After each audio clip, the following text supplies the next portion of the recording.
Bienvenue sur ce module cybersécurité. Comme vous l'avez vu, c'est un sujet qui est d'actualité. On entend beaucoup parler. Il y a de plus en plus de victimes. Donc ces quelques diapos ont pour but de démystifier un peu cette notion et on terminera par un plan d'action comme sur les différents modules. Commençons par un peu de vocabulaire donc autour de cette notion de cybersécurité. La cybersécurité regroupe trois dimensions, la cyberprotection, la cyberdéfense et la cyberrésilience. La cyberprotection, c'est tout ce qui regroupe les moyens techniques organisationnels pour prévenir un risque cyber. La cyberdéfense, c'est les moyens techniques organisationnels d'intervention lorsqu'il y a un incident. Et la cyberrésilience, c'est la remise en état, le retour à la disponibilité après un dysfonctionnement. Qu'est-ce qu'on appelle un système d'information? Puisqu'on parle d'intégrité ou d'attaque de système d'information, c'est un ensemble d'éléments permettant la gestion, le traitement, la diffusion de l'information. Donc c'est bien sûr tous les systèmes informatiques, mais pas que. On va retrouver dans cette approche cyber tout ce qui relève de la téléphonie, mais aussi les automates industriels, puisque maintenant ils sont tous programmés. Et donc il y a des risques cyber liés à ces systèmes d'information là aussi. Un peu de cadre légal. La loi pour la confiance dans l'économie numérique, donc, qui date de 2014. Et donc c'est ce qui crée le lien entre la cybersécurité et l'économie numérique. Donc ça définissait un certain nombre d'éléments. Je n'ai pas fait figurer ici, mais qui était importante, c'était la loi de programmation militaire de 2013, qui créait ce qu'on appelait les OIV, donc les organismes d'intérêt vital, qui devait absolument mettre en place par la loi des systèmes de protection. Donc on retrouvait ici tout ce qui était lié à la santé, tout ce qui était lié à la sûreté nationale, tout ce qui était lié à la fourniture d'énergie. Et donc il y avait un peu plus de 250 OIV qui étaient répertoriés dans cette loi de programmation militaire. Nouveauté de cet été, si je puis dire, c'est la directive Nice, directive européenne. Donc, contrairement au règlement européen, on a vu tout à l'heure, où vous verrez le RGPD, le règlement est directement traduit dans le droit national. S'agissant de directives, il s'agit ici d'un texte qui nécessite une traduction dans la loi française. Et donc, c'est ce qui a été fait au printemps. Et donc maintenant, cette directive Nice et cette loi qui en découle en France est complètement applicable. Et cette loi définit les opérateurs de services essentiels et précise les obligations qui s'appliquent à eux. Donc on avait les OIV, les organismes d'intérêt vitaux, et là on descend d'un niveau, on descend d'un cran, et on retrouve ces opérateurs de services essentiels et vont s'appliquer à ces organismes-là assez rapidement des obligations en termes de cyberprotection, de prévision de cyberdéfense et d'organisation de la cyberrésilience. Un opérateur important à connaître en France, c'est l'ANSSI, l'Agence nationale de sécurité des systèmes d'information. Leur site internet est très intéressant, on retrouve beaucoup d'informations. Il y a des modules de formation en ligne aussi, si vous voulez approfondir ce sujet-là. Et c'est un organisme qui est directement rattaché au Premier ministre. Alors, il y a quelques années, on disait que seules les grandes entreprises étaient concernées par la cybersécurité. Aujourd'hui, c'est plus le cas. Et cette diapo va vous expliquer pourquoi. Vous connaissez autour de vous des entreprises qui ont été victimes d'attaques avec des pertes directes. Donc, perte d'exploitation, on ne peut plus produire pendant quelques jours, du détournement d'argent, des rançons à travers des rançongiciels. Donc un virus s'introduit chez vous, un cryptovirus, va crypter votre base de données, votre comptabilité ou autre, et vous avez une demande de rançon qui vous arrive, souvent payée en crypto-monnaie, le bitcoin assez régulièrement, et on vous dit que si vous payez, on va vous donner la clé pour déchiffrer ce qui a été chiffré. Alors, il faut faire attention, hein. La recommandation officielle de l'ANSSI, c'est surtout de ne pas payer et de signaler la demande de rançon. Et vous avez les pertes indirectes. Quand vous avez des clients qui apprennent que vous avez été attaqué, votre image peut être aussi endommagée par la communication de cet acte-là. Point important aussi qu'il ne faut pas oublier, c'est les sanctions financières que vous encourez à défaut de protection ou de négligence. C'est-à-dire que si vous avez des pertes de données de certains de vos clients et que vous n'avez pas mis en place tout ce qu'il fallait pour vous protéger, vous encourez des sanctions financières et des poursuites au niveau de l'entreprise. Alors, un vrai marché porteur. Les derniers chiffres qu'on peut trouver, c'est 600 milliards de dollars de coût de la cybercriminalité à l'économie mondiale. Compte tenu de ce marché colossal, il y en a une offre de services qui s'organise. On a beaucoup d'entreprises, alors c'est pas forcément une entreprise comme la vôtre, hein, mais qui est plutôt très discrète, pas forcément en France, mais on a une vraie offre de services qui s'organise. Vous pouvez trouver sur internet des offres de services pour faire du déni de service, pour faire du piratage ou autre, avec des offres de services assez approfondies, des hotlines, des choses comme ça, à des prix très très compétitifs. Si par exemple vous avez un concurrent qui lance une grande campagne de communication, c'est plus facile pour vous alors c'est pas légal, hein, mais de prendre les services d'une entreprise qui va bloquer leur site internet le jour du lancement de leur grande opération, plutôt que de lancer une contre-offensive médiatique pour démontrer que vous êtes meilleur que vos concurrents là. C'est des pratiques qui se font malheureusement. Et aujourd'hui, effectivement, sur le marché noir, hein, sur le darknet en l'occurrence, la partie cachée d'Internet, vous pouvez acheter des kits d'attaque. Effectivement, on vous précise les modalités et vous pouvez acheter des cryptovirus et des choses comme ça. Donc c'est un vrai marché, c'est des vrais professionnels. Les délinquants cyber courent moins de risques physiques qu'en faisant du trafic de drogue ou du trafic d'organes ou des attaques de banques ou des choses comme ça, et ça peut rapporter autant. Voilà, donc c'est vraiment une nouvelle délinquance qui s'organise. Enfin, au niveau des assaillants, donc je viens de parler des cybercriminels. Donc leur objectif c'est de gagner de l'argent. Vous avez les activistes, donc c'est des groupes ou des personnes qui ont des revendications politiques.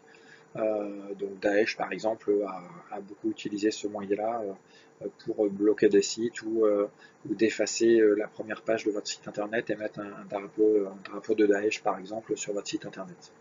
Et après vous avez les cyberespions. Donc là l'objectif c'est vraiment de faire de l'espionnage industriel et de récupérer des données sensibles qui peuvent être fournies, voire commandées par des concurrents.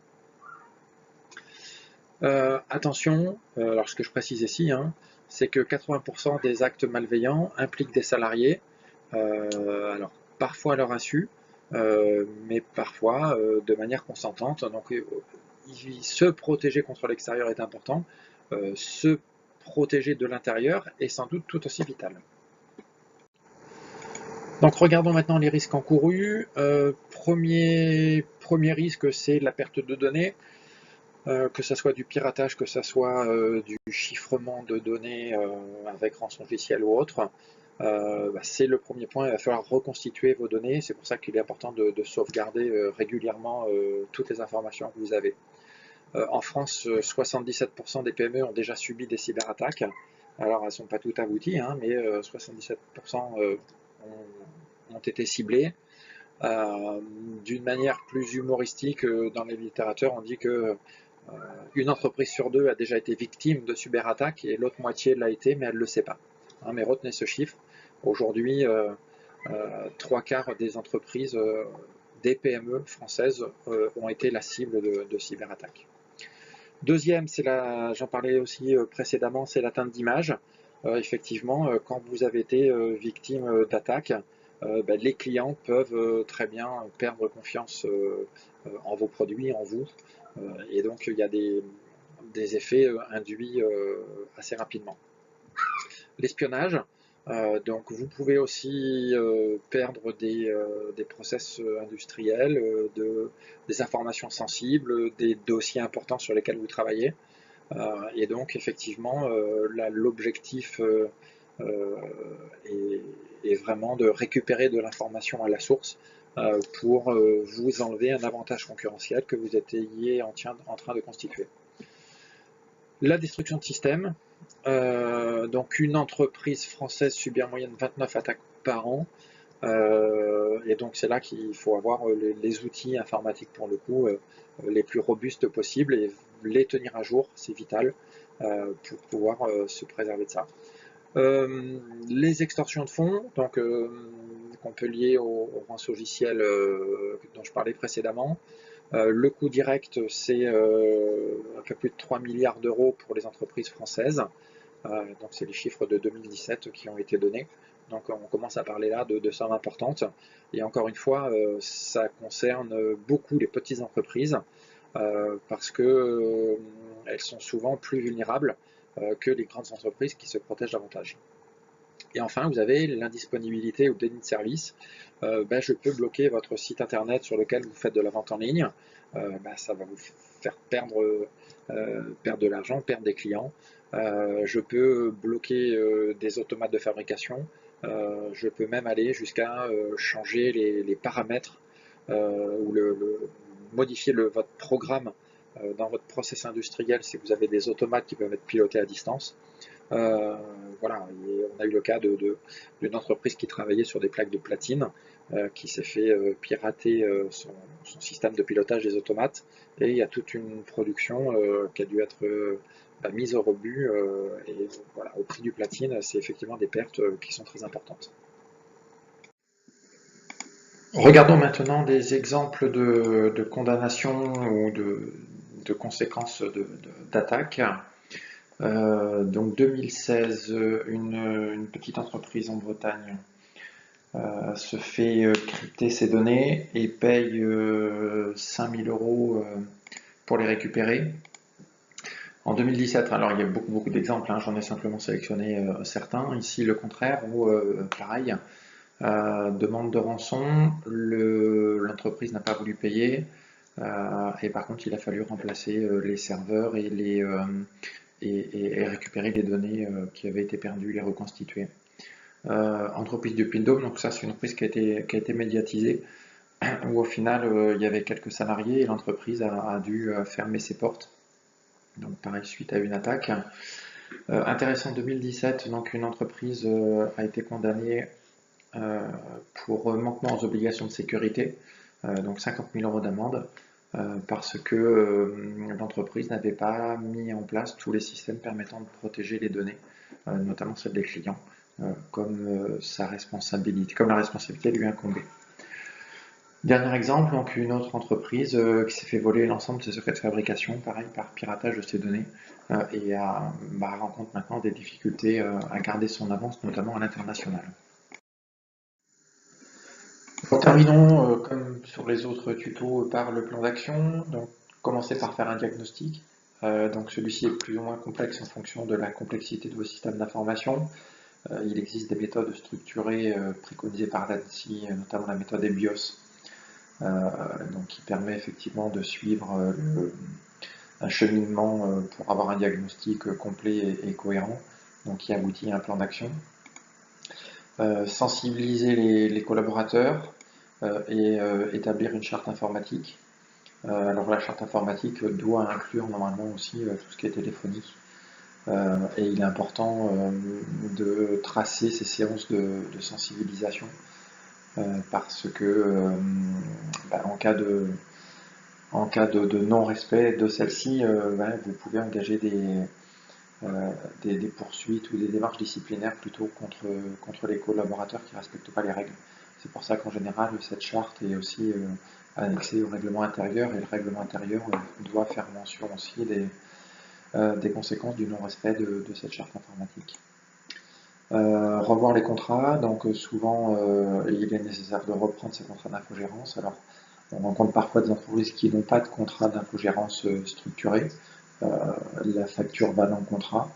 Donc là, revoir effectivement ces contrats, rajouter des clauses liées à la cyber, et comme on l'a vu aussi précédemment, ou comme vous le verrez plus tard, mettre aussi des clauses en lien avec le RGPD pour assurer la protection des données. Il est important aussi de définir un plan de reprise d'activité ou un plan de reprise informatique, ça concerne que l'informatique. En gros, c'est d'écrire un mode opératoire ou une procédure pour dire voilà, en cas d'incident plus ou moins grave, voilà mes modalités de retour à la normale. Qu'est-ce que je fais? Redémarrer d'abord? Est-ce que c'est mes serveurs? Est-ce que c'est mon standard téléphonique? Est-ce que c'est mon outil de fabrication? Mon outil de gestion des stocks? Voilà, on définit entre autres l'ordre de priorité de retour à la normale et les conduites à tenir. Donc voilà, donc diagnostic, établissement d'achat de sensibilisation des collaborateurs. Ça passe la plupart du temps par une remise à plat des contrats et redéfinir avec vos prestataires les modalités de protection et d'accompagnement pour un retour à la normale en cas d'attaque et formaliser un plan de reprise d'activité.